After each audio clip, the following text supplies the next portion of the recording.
Jawaban pastor, Anda mengatakan seperti itu, argumennya apa? Saya katakan, loh, lupa ya pastor ini. Kan Paulus mengatakan di Galatia pasal 5 ayat 2. Aku Paulus mengatakan kepadamu, jikalau kamu menyunatkan dirimu, maka Kristus sama sekali tidak berguna bagimu. Apa respon dia? Siapa itu Paulus? Apa itu Paulus? Persetan itu. Saya malah kaget. Ya, terus saya balik, loh, pastor kok mengatakan begitu? Menurut keyakinan Kristen, Paulus itu kan rasulnya Yesus.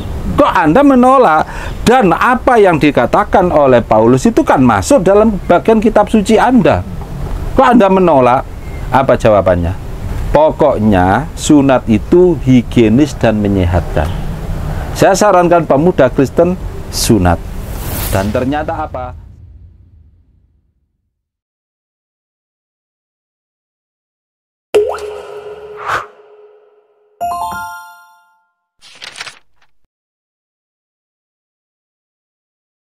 Ada persoalan, hukum yang ada di Taurat itu kan mudah dilakukan. Sedangkan di Perjanjian Baru itu sebagai kutukan menjalankan hukum Taurat kan gitu. Dan ternyata sekarang terbukti bahwa hukum Taurat dan juga termasuk hukum Islam yang tampaknya sulit dan berat dilakukan. Ternyata orang Kristen sekarang itu malahan hampir ya lebih senang melakukan itu, melakukan hukum Taurat dan juga hukum Al-Quran atau hukum Islam. Apa itu? Apa yang berat? Sunat. Sunat. Nah, sebagai bukti, ya ini cerita waktu saya ketemu Pastor Franz Zahler di negaranya, di Swiss dulu. Pastor Franz Zahler dulu itu temannya Frank Manliusino. Ya, Pendeta Frank Manliusino. Franz Zahler ini dulu mendapatkan tugas dari Vatikan untuk menjadi pastor di Semarang mulai tahun sekitar 1965 dan berakhir pada tahun 2004. Dia kembali ke negaranya. Ada cerita yang menarik saya dengan dia. Saat itu tanggal 20 hari Sabtu, tanggal 20 Agustus tahun 2011. Waktu itu saya pagi jalan-jalan di kota Luzern. Usai jalan-jalan, terus sopir tanya pada saya, Pak Masud, pulang ke Wisma KBRI atau ke kantor KBRI? Saya tanya balik, ini kan hari Sabtu, kenapa harus ke kantor KBRI? Nah, sang supir mengatakan ada bedah buku. Loh, buku apa saja? Saya lupa, yang dua, bedah buku yang dua. Terus ada buku seorang pastor yang dibedah. Nama bukunya The Indozahler. Pastor siapa? Franz Zahler. Akhirnya ya udah kalau gitu kita ke kantor KBRI. Kantor KBRI di Swiss itu di Bern, kota Bern, ibu kotanya Swiss. Nah, saat di sana sang pastor waktu bedah buku mengatakan, ya sebenarnya sih ada yang menggelitik bagi saya. Yang pertama, dia mengatakan bahwa omong kosong itu Al-Quran bisa menyelesaikan segala persoalan hidup. Yang kedua, dia mengatakan meskipun ya, Kristen seorang pastor dilarang menikah, saya sudah menikah. Nama istrinya Francisca dari Palembang dan punya anak satu. Usai bedah buku, terus pastor mendekati saya dan saya dianggap orang Kristen. Mendekati, jabat tangan dengan saya, ngobrol, lalu saya katakan, Pastor Franz, tadi Pastor Franz mengatakan pastor tidak boleh menikah dan pastor sendiri sekarang menikah. Hari ini pastor kan belum sunat. Maaf ya, ini itu pastor kan belum sunat, bisa jadi besok sunat. bagaimana responnya? Ternyata wajahnya ceria dengan mengatakan sunat itu higienis dan menyehatkan. Saya sarankan pemuda-pemuda Kristen untuk sunat. Dan kemudian saya balik bertanya lagi, kalau Pastor Fran menyuruh pemuda Kristen sunat, terus pastor kapan sunat? Jawabannya, saya kan sudah tua, yang muda-muda saja yang sunat. Nah, kemudian Sarah bertanya lagi, Pastor Fran, kalau pemuda-pemuda Kristen itu sunat, nah berarti Yesus tidak bisa menjamin dia untuk masuk surga dan selamat. Jawaban pastor, Anda mengatakan seperti itu, argumennya apa? Saya katakan, loh, lupa ya pastor ini. Kan Paulus mengatakan di Galatia pasal 5 ayat 2. Aku Paulus mengatakan kepadamu, jikalau kamu menyunatkan dirimu, maka Kristus sama sekali tidak berguna bagimu. Apa respon dia? Siapa itu Paulus? Apa itu Paulus? Persetan itu. Saya malah kaget. Ya, terus saya balik, loh, pastor kok mengatakan begitu? Menurut keyakinan Kristen, Paulus itu kan rasulnya Yesus. Kok Anda menolak? Dan apa yang dikatakan oleh Paulus itu kan masuk dalam bagian kitab suci Anda. Kok Anda menolak? Apa jawabannya? Pokoknya sunat itu higienis dan menyehatkan. Saya sarankan pemuda Kristen sunat. Dan ternyata apa? Sekarang banyak pemuda-pemuda Kristen memang sunat. Tapi bukan mengikuti hukum Taurat, bukan karena apa? Mengikuti hukum kitab sucinya, tapi demi kesehatan. Berarti sebenarnya yang tampak, ajaran yang tampak berat, meskipun tampak berat, tapi ternyata dilakukan oleh mereka. Kalau Islam udah biasa, memang sama, ya kan? Nah, dari sinilah, nah terbukti apa yang diajarkan oleh Kristen tumbang. Ya, buktinya Taurat. Karena memandang Kristen di sini, Pak. Kalau Kristen Suriah, Ortodok Koptik, Suriah ya sholat juga, mereka puasa juga. Maksudnya yang kelihatan berat mereka lakukan juga. Iya. Orang Yudaisme. Dan merasa ringan. Dan aja. Sekarang banyak orang yang berpuasa meskipun bukan karena mengikuti ajaran agamanya, tapi demi kesehatan, kan gitu orang puasa. Soalnya gini, itu Kristen-Kristen pada hari ini kan dia bukan original yang dulu pengikut Yesus. Betul, memang. Kalau original pengikut Yesus mengikuti hukum Taurat. Iya, betul, begitu. Mungkin yang terakhir ya, saya membuat analogi begini. UUD 45 ini aturan untuk bangsa Indonesia kan, Pak? Iya. Betul. Jika berarti berlaku untuk seluruh rakyat Indonesia. Betul kan? Iya. Jika dibatalkan, berarti yang membatalkan pemerintah Indonesia untuk rakyat Indonesia. Betul? Iya. Nah, kalau Yesus membatalkan hukum Taurat, bangsa lain mengatakan karena hukum Taurat dibatalkan, dia kan tidak ada kaitannya kalau bangsa lain, karena hukum Taurat hanya untuk Bani Israel kan? Iya. Bisa nggak maksud omongan saya? Jadi gini, hukum Taurat itu hanya untuk Bani Israel, sehingga dibatalkan pun yang membatalkan ya orang-orang Israel, gitu kan? Yesus juga membatalkan untuk bangsa Israel. Nah, dalam perspektif Kristen kan Yesus membatalkan hukum Taurat karena berat, sehingga bangsa-bangsa lain tidak. Jadi mungkin di bangsa lain tidak melaksanakan hukum Taurat sebab dibatalkan Yesus. Bangsa lain kan nggak ada kaitannya dengan hukum Taurat, betul nggak? Iya, nggak ada kan? kaitan. Karena hukum Taurat itu untuk Bani Israel. Jadi nyambungnya di mana di situ menurut Pak Masud? Sebenarnya kan begini, bagi Yudaisme dan bagi Islam, Taurat itu memang untuk Bani Israel, kan itu. Nah, sedangkan dibatalkan berarti hanya untuk Bani Israel yang untuk membatalkan. Bani Israel. Dan nah, tetapi persoalannya adalah benarkah Yesus itu membatalkan hukum Taurat? Ya, maksudnya dalam perspektif Kristen kan hukum Taurat dibatalkan. Ya, ini betul. Ya. Kami ini tidak melaksanakan hukum Taurat karena Ya. dibatalkan. Jadi Ya. kami tidak perlu melaksanakan. Mereka kan juga tidak berlaku Nah, hukum Taurat untuk mereka. Gitu loh. Persoalannya adalah pernahkah Yesus membatalkan hukum Taurat? Contohnya, Iya. Ya, pernahkah Yesus menyatakan bahwa babi, segala makanan yang haram kemudian menjadi halal? Ingin tahu, termasuk babi.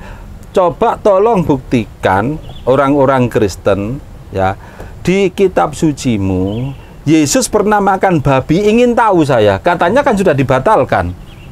Ya, artinya maksudnya terlepas dari itu atau tidak, maksud saya gini loh, membatalkan hukum Taurat itu urusan Bani Israel, bukan bangsa Betul. lain gitu Iya, loh, Pak. iya, betul. That's the Itu yang point, pertama. gitu kan. Gitu. Yang kedua, kalau orang Kristen mengatakan Yesus telah membatalkan hukum Taurat, sehingga disebut Taurat itu bagian dari perjanjian lama, kan begitu. Nah, diganti dengan hukum perjanjian Iya. baru dari Yesus. Saya ingin tahu di mana Yesus membatalkan hukum Taurat. Boleh kasih komen? Iya. Menurut pandangan mereka ya. Jadi menurut pandangan Kristen itu ketika Yesus mengatakan apa yang masuk ke dalam mulut itu tidak menajiskan kamu, tetapi apa yang keluar dari mulut karena itu berasal dari hati. Contohnya kata-kata kotor, mengumpat atau apa. Nah, itu yang menajiskan. Jadi yang masuk itu, jadi mereka menganggap bahwa Yesus itu membatalkan dari yang kata-kata itu. Ya, itu gitu. kan di Markus pasal 7. Ya. Nah, sekarang begini. Coba konteks ayat itu kan ceritanya Masuk. ya. Menurut hukum Yahudi adat kan di Iya. situ, adat Tradisi. Yahudi mau makan makanan halal Harus cuci. ya, Harus suci. maka tangannya harus dicuci. Kalau tidak dicuci, berarti namanya tangan najis. Makanan yang halal disentuh oleh tangan najis, makanannya ikut Iya. haram, tangan najis, kan gitu. Nah, terus konteksnya kan ini. Kemudian Yesus makan tanpa cuci tangan, karena menurut Yesus makanan yang halal dimakan memakai tangan yang tidak dibasuh itu tidak haram, makanya tidak najis, nggak masalah itu loh. Bukan makanan haram dimakan halal, nggak ada itu kaitannya ceritanya dengan halal dan haram gitu. loh. Jadi itu interpretasinya mereka. Bukan begitu saja, ayat itu memang ayat Di yang Matius. ditulis tidak ngerti psikologi. Matius 15. Iya. Matius 15. Ya, coba. Bandingannya memang dengan ayat itu. Coba. Aku baca yang bahasa Indonesia ya. Ya, Matius. Ya, Matius 15 ayat yang ke-11. Ya, dengarkan dan pahami ini kata Ya. ayatnya. Yang membuat seseorang najis bukan yang masuk ke mulutnya, tapi apa yang keluar dari mulutnya itulah yang membuatnya najis. Lalu murid-murid datang dan berkata kepadanya, "Apa kamu tahu bahwa orang Farisi yang melakukan hukum Taurat tuh tersandung mendengar kata-katamu?" Ya, Gitu. betul. Jadi murid-muridnya mengingatkan Yesus, orang Farisi yang melakukan hukum Taurat tuh tersandung dengan kata-kata Yesus, karena Yesus mengatakan apa yang masuk ke dalam mulut berarti semua yang masuk, nggak cuman BABI saja, tetapi kalau yang kotor-kotor juga masuk kan nggak najis juga gitu kan. Nah, itu orang Farisi tersandung dengan kata-kata Ya. Yesus di situ. Dan itu mustahil diucapkan oleh Yesus. Tidak mungkin Yesus mengatakan sebuah kalimat yang salah.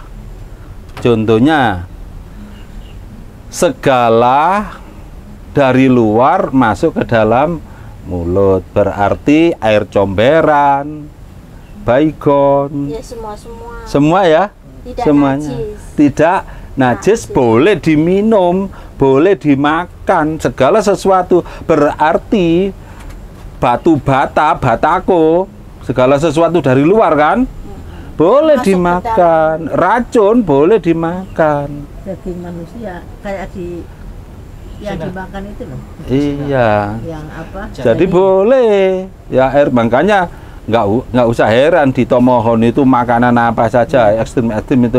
Ya karena ajaran ini. Tapi kalau dalam mustahil ya seorang nabi apalagi disebut Tuhan dan diingatkan untuk cuci tangan, seharusnya terima kasih.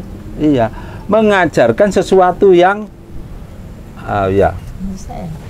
ini ya mengajarkan sesuatu yang nggak masuk akal, dalam arti gini, bahasanya itu aja salah ya, segala sesuatu ya apa saja yang berbahaya juga kan boleh dimakan, boleh masuk.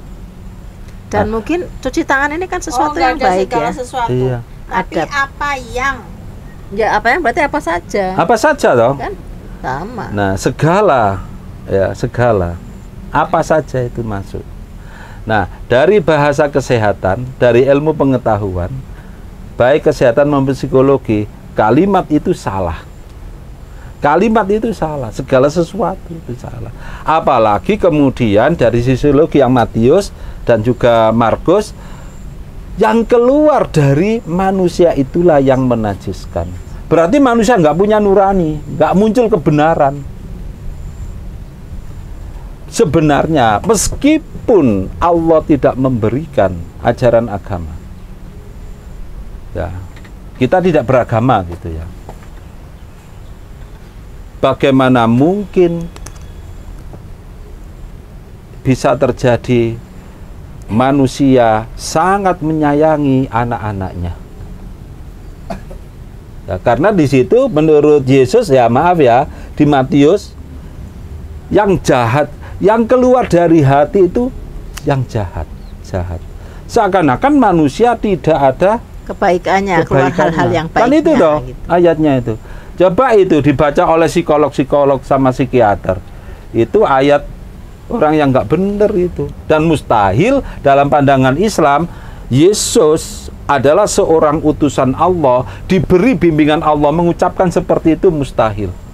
Nah, makanya ini kan muridnya menentang. Muridnya karena bukan muridnya itu. Ini lalu murid-murid datang. Iya. Ini kan ayat 12-nya. Tadi ayat 11-nya kan Yesus yang bilang. Ayat 12-nya murid-murid. Lalu murid-murid datang dan berkata kepadanya, "Apa kamu tahu bahwa orang Farisi, maksudnya yang melakukan hukum Taurat, akan tersandung mendengar kata-katamu?" Nah. Jadi murid-muridnya mengingatkan Yesus. Iya memang. Ya dari situlah kita tahu bahwa sebenarnya ajaran dari Allah termasuk yang disampaikan kepada Nabi Musa dan menjadi hukum Taurat. Ya tampaknya berat dan ternyata malah itu yang cenderung dilakukan oleh manusia. Ya contohnya seperti sunat tadi, tidak makan babi. Makan babi malah berbahaya. Dan itu ada kalimat yang di Markus 7 ayat 19 itu kesimpulan yang mohon maaf ya, itu amat konyol. Dengan demikian yakni Yesus menyatakan bahwa semua makanan halal. Kapan Yesus menghalalkan makanan haram? Nggak pernah itu. Contohnya demikian kan kesimpulan orang. Jadi dengan demikian itu kesimpulan penulis, kesimpulan yang salah itu. Ya. Nah, jadi itu contohnya. Hukum Taurat ya katanya adalah kutuk-kutuk, bukan kutukan. Ini sudah dibacakan itu tadi. Iya. Dalam aslinya apa, kita langsung ke referensinya. Iya. Yang punya Taurat ini siapa? Yahudi. Nah kita lihat menurut tanah apa. Tadi kan sudah dibacakan. Nah itu. Sebenarnya kalau hukum Taurat yang dilarang kan bukan hanya babi saja. Banyak. Jadi banyak. makanan yang membahayakan Iya. kesehatan ya seperti Banyak. Udang, seperti apa? Karena lele, binatang itu yang kan di laut, binatang kotor. Ya binatang di laut kan hanya yang nggak- bersisik nggak bersirip. boleh dimakan. Di luar itu nggak boleh. Ya, Ya saya kira cukup ya. iya cukup itu. Nah. Baik, demikian terima kasih atas perhatiannya dan mudah-mudahan bermanfaat. Demikian barakallahu fikum. Jazakumullah khairan katsira. Assalamualaikum warahmatullahi wabarakatuh. Waalaikumsalam warahmatullahi wabarakatuh. Assalamualaikum warahmatullahi wabarakatuh. kami adalah panitia pengadaan tanah Masjid Nurul Iman, Puncak Buring Indah, Kecamatan Kedung Gandang, Kota Malang, Jawa Timur. Di sini akan menawarkan Jeep produksi tahun 1949. Kami tawarkan kepada para donatur muslimin maupun kolektor maupun pembeli pribadi maupun instansi guna untuk pelunasan pembelian tanah Masjid Nurul Iman di Puncak Buring. Kami tawarkan harga awal 150 juta rupiah. Adapun untuk informasi lebih lanjut, detail bisa menghubungi kami, kontak person di bawah ini, nanti kita akan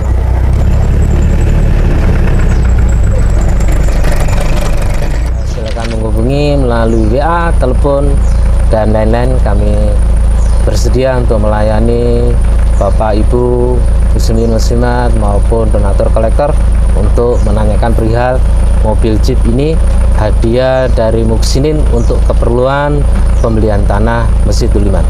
Terima kasih.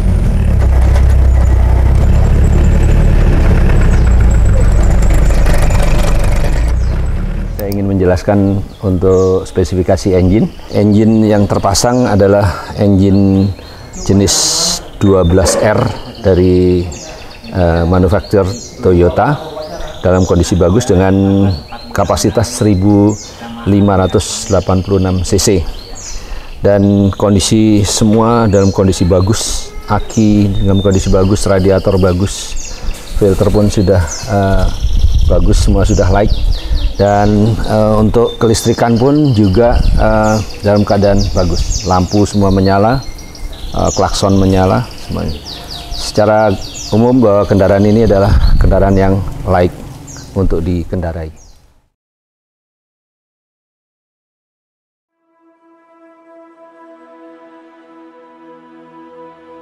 Masjid Nurul Iman Puncak Buring Indah ini sedang perluasan lahan, biar dijelaskan oleh para tuan guru, para ustadz yang ini. Allah yang di sini. Sahih. Saya jelaskan, Masjid Nurul Iman ini punya cita-cita yang luar biasa, ingin dikembangkan dari yang ada yang lebih baik lagi. Maka dengan kondisi lahan yang sedemikian ini, kita ingin mengembangkan lagi lebih luas, karena ini juga sudah tidak mencukupi lah, sekitar 200 jamaah sampai 250 sudah mencukupi. Maka kita berpikiran lebih representatif lagi, kita maunya mengadakan tambahan lahan di sebelah utara masjid ini. Kurang lebih lahannya 1541 meter persegi. Ini adalah lahannya, lahan yang akan menjadi lahan perluasan. Luas kurang lebih berapa? 1541. Perluasannya 1541. Kebutuhan dananya pinten? Kebutuhan dananya sekitar 1,6 dan kami baru membayar kurang lebih 625-an juta. Allah, masih kurang banyak. Masih banyak. Masih kurang banyak, tapi itu sedikit. Masih banyak kesempatan untuk kita semua. Alhamdulillah. Meraih ladang amal. Amin, amin ya Allah. Itu banyak, tetapi kalau sama Allah diberikan pertolongan itu sedikit. Amin, amin, amin, amin. Dimanapun Anda berada, walaupun Anda tidak berada di wilayah Jawa Timur, Malang, atau di Pulau Jawa bahkan, mungkin Anda ada di luar negeri, mungkin Anda ada di kota-kota lain di seluruh Indonesia. Anda sedang diundang untuk menikmati berkah. Anda terima? Mari bergabung bersama kami dengan para tuan guru kita di Malang, di Puncak Buring. Ketika ada tempat didirikan dan setiap orang yang datang ke tempat itu menaruh kepalanya di atas tanah sambil berseru Subhana Rabbiyal A'la wa bihamdi, maka Anda pun ada di situ. Dan malaikat Allah insya Allah memperhitungkan setiap orang yang bahkan tidak ada di sekeliling orang itu yang sedang bersujud di tempat ini. Saudaraku muslimin wal muslimah rahimakumullah, mari kita ada di pesta ini. Pesta apa? Pesta berkah dari Allah yang bahkan ketika kita mati masih berjalan terus sebagai amal jariah. Saudaraku, demikian Allah sayang, Allah berkahi. Di sini kami menawarkan paket-paket untuk para donatur atau para dermawan yang berkenan. Ada paket yang bernama yaitu paket Abdul Rahman bin Auf, atau paket Zubair, atau paket musinin Rp100.000, atau di bawah itu kami juga masih menerima. Kami dengan senang dan berbangga hati, berapapun yang disampaikan kami akan tampung dan kami wujudkan untuk tanah perluasan Masjid Nurul Iman ini. Rekening kami adalah di Bank Syariah Indonesia dengan nomor rekening sekian, yaitu 664 000 1230, dan kontak person juga di sini kami juga jelaskan Atas nama Sinten? Atas nama Yayasan Nurul Iman Al Kamil. Langsung ke yayasan kami, bukan nama pribadi tapi ke yayasan panitia. Mungkin info jelas atau transfer atau pengiriman dan lain-lain, ada nama di sini, yaitu pertama Pak Haji Cahyo, terus saya sendiri Muhammad Mansur, Pak Haji Edi, Pak Haji Muhammad Iqbal, Pak Haji Saiful Ahyar. Baik, alhamdulillah perjalanan kali ini kita akhiri. Jazakumullah khairan katsira. Assalamualaikum warahmatullahi wabarakatuh. Waalaikumsalam warahmatullahi wabarakatuh.